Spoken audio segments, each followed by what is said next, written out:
आप सुन रहे हैं इश्किया राहुल माकिन के साथ ऑन OE 104.8 FM सबसे फिल्मी। आरजे राहुल माकिन के साथ आप सुन रहे हैं OE 104.8 FM पर इश्किया। इश्क में होने वाली जबरदस्ती की आज बात कर रहे हैं। क्या इसे रेप का नाम दिया जाना चाहिए? ये आप शो सुनने के बाद खुद डिसाइड कीजिएगा। मैं आपके सामने सिर्फ वो जीते जाते उदाहरण पेश कर रहा हूँ। मेरे साथ एक शख्स इस वक्त मौजूद है, इनका नाम है स्मृति। स्मृति जी बताइए, आपके साथ क्या हुआ था या क्या होता है?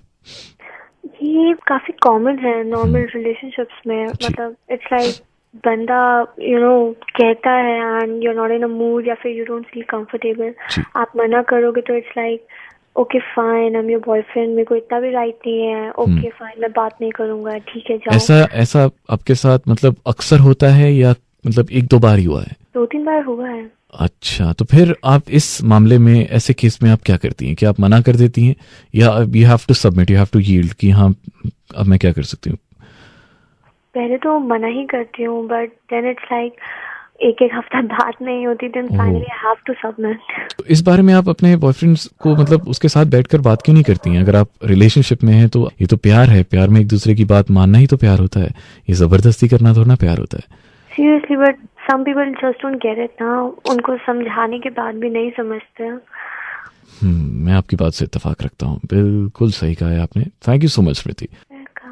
स्मृति को सुनने के बाद आपको क्या लगता है कि क्या स्मृति में कोई त्रुटि है? क्या स्मृति की कोई गलती है? अगर वो स्नेहवश अपने बॉयफ्रेंड से बात करती हैं कि उनका मूड नहीं है, वो नहीं कुछ फिजिकली इंटीमेट होना चाहती हैं, तो भी वो नाराज हो जाते हैं और उन्हें मनाने के लिए शी हैज टू सबमिट।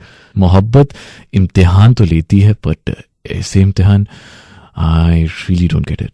अगर इस तरह से आजमाया जाता है मोहब्बत में इंसान के शरीर को, तो इस मोहब्बत से इंसान सिंगल ही अच्छा है। आप सुन रहे हैं आरजे राहुल माकिन को OE 104.8 FM पर। लाइंस खुली हैं, आप भी फोन कर सकते हैं 0120-456-1048। इश्किया राहुल माकिन के साथ ऑन OE 104.8 FM सबसे फिल्मी।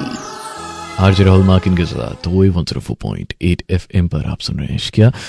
आज हम बात कर रहे हैं इश्क में होने वाली जबरदस्ती की। इसमें क्या करना चाहिए? मेरे साथ इस वक्त इस लाइन पर एकदम लाइव मौजूद है ममता।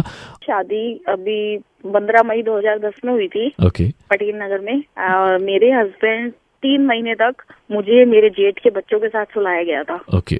तो मेरे हस्बैंड, मैं पहले 1-1.5 महीने तक चुप रही। मैंने कहा पता नहीं क्या बात है। फिर 2-2.5 महीने जैसे हुए, मैंने घर में प्रॉब्लम, मैंने अपनी सासू मतलब मम्मी जी से कहा, मैंने कहा क्या बात है मम्मी जी, वो आते ही नहीं है, मैं बच्चों के पास रहती हूँ। तो कहते बेटा अभी वो शर्माता है। अच्छा। तो इस बात का फायदा मेरे जेठ ने उठाया।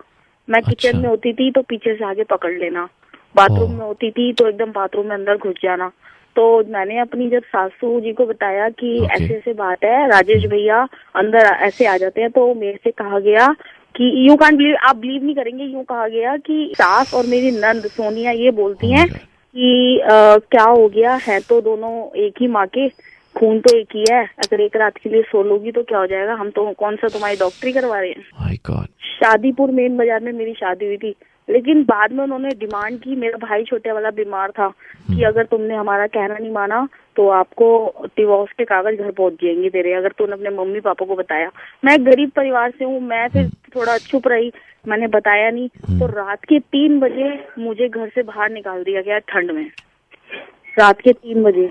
नहीं कहना माना मैंने, लेकिन मैं इतनी हिम्मत दिखाई कि मैं रात के 3 बजे अपने घर आ गई। ऐसे लड़कियों के साथ होते हैं कि खुद एक अचंभे में पड़ जाते हैं कि क्या किया जाए। सवाल ममता जी ने बिल्कुल सही उठाया है, बिल्कुल उपयुक्त उठाया है, बिल्कुल सही वक्त पे उठाया है। ममता जी मेरे रोंगटे खड़े हो गए आपकी बात सुनकर, आपकी कहानी सुनकर। और मैं भी आपसे यही सवाल करना चाहता हूँ, क्या ये 6 आरोपी जो पकड़े गए हैं, क्या इन्हें पकड़ने से ये अत्याचार, ये कुकर्म जो हर तीसरे घर में दिल्ली में होते हैं, ये रुक जाएंगे? उन दरिंदों का क्या जिनकी गणना ही नहीं की जा सकती है। आपसे बस इतना ही कहना चाहूंगा कि ये कहानी बिल्कुल भी काल्पनिक नहीं थी, ये वास्तविक है, सच है, और ऐसा होता है, दिल्ली में ही होता है। क्या करना चाहिए अब इन लोगों का जो खुले सांड की तरह यहाँ दिल्ली में घूम रहे हैं? फैसला आप पे छोड़ता हूँ। सुनते रहिए आरजे राहुल माकिन को OE 104.8 FM पर।